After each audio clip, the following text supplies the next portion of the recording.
వెంటనే నారా లోకేష్ గారు బయలుదేరి వచ్చారు. వారు అన్నారు పంది మాంసం కూడా కలిసిందని చెప్పారు. ఆయన సబ్జెక్టు కరెక్షన్ లేదు, ఆన్ రికార్డే మాట్లాడతాం.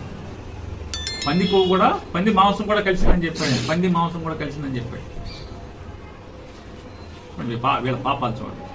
ఎన్డీడీబీ రిపోర్టులు కానీ ఎన్డీఆర్ఐ రిపోర్టులు కానీ ఈ రెండు కేంద్ర ప్రభుత్వ సంస్థలైనటువంటి డైరీ ఉత్పత్తుల్ని నాణ్యతని వారి పరీక్ష చేసేటువంటి పరీక్షా కేంద్రాల్లో రెండిట్లో ఎక్కడా కూడా జంతు అవశేషాల, పంది అవశేషాల లేదా చేప అవశేషాల కలిసినట్టుగా ఎక్కడ వారు చెప్పలేదు.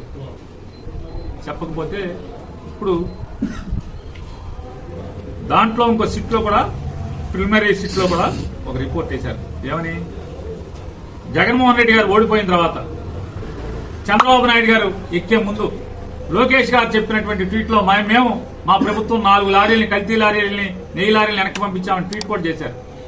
ఆ లారీలు మళ్లీ వేరే పేరు మీద బోర్డు మార్చుకుని వేరే కంపెనీ పేరు మీద వచ్చినాయి, అవి తీసుకున్నారు, లడ్డూల తయారీలో వాడేశారు అని చెప్పని చంద్రబాబు నాయుడు గారు ఏర్పాటు చేసిన స్విట్ వాళ్ళ రిపోర్ట్ లో కోర్టుకు సబ్మిట్ చేసింది. మరి ఎవరు కలిపారు ఇక్కడ?